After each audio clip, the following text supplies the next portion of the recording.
ಶ್ರೀ ಮಲೆಮಹದೇಶ್ವರ ಪ್ರತಿಷ್ಠಾಪನಾ ಹಾಗೂ ಗೋಪುರ ಶಿಖರ ಕಲಶ ಪ್ರತಿಷ್ಠಾಪನದ ಕಾರ್ಯಕ್ರಮ ಇವತ್ತು ಹಿರೇಕ್ಯಾತನಹಳ್ಳಿಯಲ್ಲಿ ನಡೀತಾ ಇರತಕ್ಕಂಥದ್ದು ಬಹುಶಃ ಒಂದು ರೀತಿ ವಿಶೇಷತೆ ಅಂತಕ್ಕಂಥದ್ದು ನಾನು ಭಾವಿಸಿದ್ದೇನೆ. ಇವತ್ತಿನ ಈ ಕಾರ್ಯಕ್ರಮ ಬಹಳ ದಿನಗಳಿಂದಲೇ ನಿಗದಿ ಮಾಡಿದ್ರು. ಸುಮಾರು ಒಂದು 2-3 ವಾರದ ಹಿಂದೆ ಈ ಭಾಗದ ಜನಪ್ರಿಯ ಶಾಸಕರು, ಆತ್ಮೀಯರು, ನನ್ನ ಸಹೋದರ ಸಮಾನರಾಗಿರ್ತಕ್ಕಂಥ ಜಿ ಡಿ ಹರೀಶ್ ಗೌಡ್ರು, ಈ ಭಾಗದ ಮುಖಂಡರುಗಳು, ವಿಶೇಷವಾಗಿ ಊರಿನ ಹಿರಿಯರಾಗಿರ್ತಕ್ಕಂಥ ಜಗಣ್ಣವರು ಕೂಡ ಈ ವೇದಿಕೆ ಮೇಲೆ ಆಸೀನರಾಗಿದ್ದಾರೆ. ಅವರೆಲ್ಲರೂ ಸೇರಿ ಮಲೆಮಹದೇಶ್ವರ ಸ್ವಾಮಿಯ ಈ ದೇವಸ್ಥಾನದ ಪ್ರತಿಷ್ಠಾಪನಾ ಕಾರ್ಯಕ್ರಮದಲ್ಲಿ ನೀವು ಪಾಲ್ಗೊಳ್ಳಬೇಕು ಅಂತಕ್ಕಂಥ ಪ್ರೀತಿ ಆಹ್ವಾನವನ್ನು ಕೊಟ್ಟಂತ ಸಂದರ್ಭದಲ್ಲಿ ನನಗೆ ನಿಮ್ಮೆಲ್ಲರನ್ನು ಬಂದು ನೋಡ್ತಕ್ಕಂಥ ಒಂದು ಸೌಭಾಗ್ಯ ಇವತ್ತು ನನಗೆ ದೊರಕಿದೆ ಅಂತಕ್ಕಂಥದ್ದು ಈ ಸಂದರ್ಭದಲ್ಲಿ ಹೇಳ್ತಾ, ಇವತ್ತಿನ ಈ ಕಾರ್ಯಕ್ರಮದ ಒಂದು ವಿಶೇಷತೆ ಬಹುಶಃ ಸುಮಾರು ಒಂದು 2-3 ಕಿಲೋಮೀಟರ್ಗಳು ಬಹಳ ಅಪಾರ ಸಂಖ್ಯೆಯಲ್ಲಿ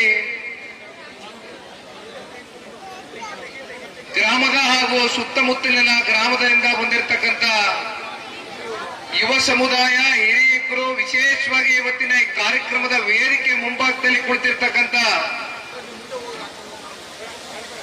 ಮಹಿಳೆಯರು, ನಮ್ಮ ತಾಯಂದಿರುಗಳು, ಜೊತೆಯಲ್ಲಿ ಭವಿಷ್ಯದ ಯುವ ಪೀಳಿಗೆ, ನನ್ನ ಅಕ್ಕ ತಂಗಿಯರು, ಜೊತೆಯಲ್ಲಿ ಭವಿಷ್ಯವನ್ನ, ದೇಶದ ಭವಿಷ್ಯವನ್ನ ನಿರ್ಧರಿಸ್ತಕ್ಕಂಥ, ಪ್ರತಿನಿಧಿಸ್ತಕ್ಕಂಥ ಭವಿಷ್ಯದ ಮಕ್ಕಳುಗಳು ಕೂಡ ಇವತ್ತು ಇಲ್ಲಿ ಬಂದು ಕೂತಿದ್ದಾರೆ. ಬಹುಶಃ ಯಾವುದೋ ನನ್ನ ಪೂರ್ವ ಜನ್ಮದ ಪುಣ್ಯ ಇವತ್ತು ನಿಮ್ಮೆಲ್ಲರ ಈ ಒಂದು ಪ್ರೀತಿ ವಿಶ್ವಾಸವನ್ನ ನೋಡಿ ಕಣ್ತುಂಬಿಸ್ಕೊಂಡಿರ್ತಕ್ಕಂಥದ್ದು ಬಹುಶಃ ಭಗವಂತನ ಒಂದು ಅನುಗ್ರಹ. ಜೊತೆಯಲ್ಲಿ ಮಲೆಮಹದೇಶ್ವರ ಸ್ವಾಮಿ ಇವತ್ತು ನನಗೆ ಇಲ್ಲಿವರೆಗೂ ಕರೆ ತಂದಿದ್ದಾನೆ ಅಂತಕ್ಕಂಥದ್ದಾದ್ರೆ ಬಹುಶಃ ಅದು ನಿಮ್ಮಂತ ಪುಣ್ಯಾತ್ಮರನ್ನ ನಾನು ಕಣ್ಣಾರೆ ನೋಡಿ ನನ್ನ ಕಣ್ತುಂಬಿಸ್ಕೊಳ್ತಕ್ಕಂಥ ಸೌಭಾಗ್ಯ ಇವತ್ತು ನನಗೆ ಆ ಭಗವಂತ ತಂದ್ಕೊಟ್ಟಿದ್ದಾನೆ ಅಂತಕ್ಕಂಥದ್ದು ಈ ಸಂದರ್ಭದಲ್ಲಿ ನಾನು ಭಾವಿಸ್ಲಿಕ್ಕೆ ಬಯಸ್ತೇನೆ. ಈಗಾಗಲೇ ಊರಿನ ಹಿರಿಯರು ಮಾತಾಡಬೇಕಾದ್ರೆ ಹೇಳ್ತಾ ಇದ್ರು, ನಮ್ಮ ಕುಟುಂಬದಿಂದ ಒಂದ್ ಕಡೆ ಸನ್ಮಾನ್ಯ ದೇವೇಗೌಡರು ಸಾಹೇಬರು, ಮತ್ತೊಂದ್ ಕಡೆ ಸನ್ಮಾನ್ಯ ಕುಮಾರಣ್ಣವರು, ಮತ್ತೊಂದ್ ಕಡೆ ರೇವಣ್ಣ ಸಾಹೇಬರು ಸೇರಿದಂತೆ ಇವತ್ತು ನನಗೂ ಕೂಡ ಹಿರೇಕ್ಯಾತನಹಳ್ಳಿಗೆ ಬಂದಿರತಕ್ಕಂಥ ಇವತ್ತಿನ ಈ ಒಂದು ಅವಕಾಶ ಬಹುಶಃ ನಾನು ಇಷ್ಟು ದೊಡ್ಡ ಮಟ್ಟಕ್ಕೆ ನನ್ನನ್ನ ಸ್ವಾಗತ ಕೋರ್ತೀರಿ, ಇಷ್ಟು ನಿಮ್ಮ ಅಂತರಾಳದಿಂದ ಈ ಪ್ರೀತಿ ವಿಶ್ವಾಸವನ್ನ ತೋರಿಸ್ತೀರಾ ಅಂತಕ್ಕಂಥದ್ದು ನಾನು ಇಷ್ಟು ದೊಡ್ಡ ಕಲ್ಪನೆಯನ್ನ ಏನು ಕಟ್ಕೊಂಡಿರ್ಲಿಲ್ಲ ಬರಬೇಕಾದ್ರೆ.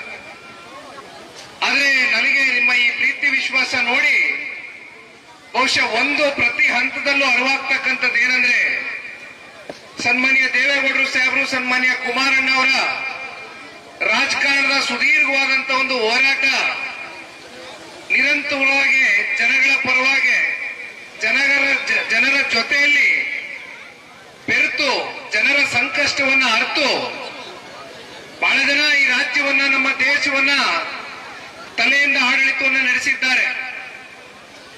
ಆದರೆ ನಮ್ಮ ಕರ್ನಾಟಕ ರಾಜ್ಯದಲ್ಲಿ ಯಾರಾದರೂ ಏಕೈಕ ಮುಖ್ಯಮಂತ್ರಿಗಳು ಅತ್ಯಂತ ಅಲ್ಪಾವಧಿಯಲ್ಲಿ ಹೃದಯದಿಂದ ಆಡಳಿತವನ್ನು ಕೊಟ್ಟಿರ್ತಕ್ಕಂಥ ವ್ಯಕ್ತಿ ಇದ್ರೆ ಅದು ಸನ್ಮಾನ್ಯ ಕುಮಾರಣ್ಣ ಅವರು ಅಂತಕ್ಕಂಥದ್ದು ಈ ಸಂದರ್ಭದಲ್ಲಿ ನಾನಾದರೂ ಸ್ಮರಿಸಿಕೊಳ್ಳಿಕ್ಕೆ ಬಯಸ್ತೇನೆ. ಬಹುಶಃ ಅವರ ಕುಟುಂಬದಲ್ಲಿ ಜನಿಸಿರ್ತಕ್ಕಂಥ ನನಗೆ ಯಾವಾಗಲೂ ಕೂಡ ಪ್ರತಿ ಹಂತ ಹಂತದಲ್ಲೂ ಜನಗಳ ಪ್ರೀತಿ ವಿಶ್ವಾಸ ಬಹಳ ಹತ್ತಿರದಿಂದ ನೋಡಿದಂತ ಸಂದರ್ಭದಲ್ಲಿ ಅರಿವು ಮೂಡ್ತಕ್ಕಂಥದ್ದಿಷ್ಟೇ, ನನ್ನ ಜವಾಬ್ದಾರಿ ಹೆಚ್ಚಿದೆ. ಸಮಾಜವನ್ನ ಕಟ್ಟತಕ್ಕಂತ ಒಂದು ದೃಷ್ಟಿಯಿಂದ ಇವತ್ತು ಭಗವಂತ ನನಗೆ ಈ ಒಂದು ಕುಟುಂಬದಲ್ಲಿ ಜನ್ಮವನ್ನು ಕೊಟ್ಟಿದ್ದಾರೆ. ಅದರಲ್ಲೂ ವಿಶೇಷವಾಗಿ ಹೃದಯ ವೈಶಾಲ್ಯತೆಗೆ ಒಂದು ಹೆಸರಾಗಿರ್ತಕ್ಕಂಥ ಸನ್ಮಾನ್ಯ ಕುಮಾರಣ್ಣ ಅವರ ಸುಪುತ್ರನಾಗಿ ಇವತ್ತು ನಾನು ಜನ್ಮ ತಾಳಿರ್ತಕ್ಕಂಥದ್ದು. ಬಹುಶಃ ಅವರು ಸಂಪಾದನೆ ಮಾಡಿರ್ತಕ್ಕಂಥ ಆಸ್ತಿ ಯಾವುದೋ ದೊಡ್ಡ ದೊಡ್ಡ ಕಟ್ಟಡಗಳನ್ನ ಕಟ್ಟಿರ್ತಕ್ಕಂಥದ್ದಾಗ್ಲಿ ಅಥವಾ ಹಣ ಆಗ್ಲಿ ಅಥವಾ ಯಾವುದೋ ಜಮೀನನ್ನ ಪಡ್ಕೊಂಡಿರ್ತಕ್ಕಂಥ ಆಸ್ತಿ ಅಲ್ಲ. ಅದು ನಿಮ್ಮಂತ ಕೋಟ್ಯಾಂತರ ಜನ ಇವತ್ತು ಸನ್ಮಾನ್ಯ ಕುಮಾರಣ್ಣ ಅವರ ಒಂದು ಆಸ್ತಿಯಾಗಿ ಇವತ್ತು ನಮ್ಮ ಕಣ್ಣೆದುರುಗಡೆ ನಾವೇನು ಕಾಣ್ತಾ ಇದ್ದೇವೆ. ಬಹುಶಃ ನನ್ನ ಜವಾಬ್ದಾರಿ ಇದೆ ತಾಯಿ. ಯಾಕೆಂದ್ರೆ ತುಂಬಾ ಜನ ಇವತ್ತು ಸಣ್ಣ ಸಣ್ಣ ಪುಟಾಣಿ ಮಕ್ಕಳುಗಳು ಬಂದಿದ್ದಾರೆ. ನಿಮ್ಮನೆ ಮಕ್ಕಳು ಬೇರೆ ಅಲ್ಲ, ನಮ್ಮನೆ ಮಕ್ಕಳು ಬೇರೆ ಅಲ್ಲ. ನನಗೂ ಕೂಡ ಇನ್ನೂ 5 ವರ್ಷ ಆಗಿಲ್ಲ ನನ್ನ ಮಗನಿಗೆ. ಈ ವರ್ಷ ಸೆಪ್ಟೆಂಬರ್ ತಿಂಗಳು ಬಂದ್ರೆ 5 ವರ್ಷ ಪೂರೈಸ್ತಾನೆ. ಬಹುಶಃ ಮಕ್ಕಳನ್ನ ನನ್ನ ಕಣ್ಣಾರೆ ನೋಡಿದಂತ ಸಂದರ್ಭದಲ್ಲಿ ಎಲ್ಲೋ ಒಂದ್ ಕಡೆ ನಮ್ಮ ಮಕ್ಕಳ ಭವಿಷ್ಯವನ್ನ ರೂಪಿಸ್ತಕ್ಕಂಥ ಒಂದು ಜವಾಬ್ದಾರಿ ಇವತ್ತು ನಮ್ಮ ಹೆಗಲ ಮೇಲೆ ಇದೆ ಅಂತಕ್ಕಂಥದ್ದು ಪ್ರತಿ ಕ್ಷಣ ನಾನು ಆಲೋಚನೆಯನ್ನ ಮಾಡ್ತೇನೆ. ಆದ್ರೆ ಒಂದು ಮಾತು ಈ ಸಂದರ್ಭದಲ್ಲಿ ನಿಂತು ಹೇಳ್ತೇನೆ. ಬಹುಶಃ ಹುಣಸೂರು ವಿಧಾನಸಭಾ ಕ್ಷೇತ್ರಕ್ಕೆ ಅದರದೇ ಆದಂತ ಒಂದು ಇತಿಹಾಸ ಇದೆ.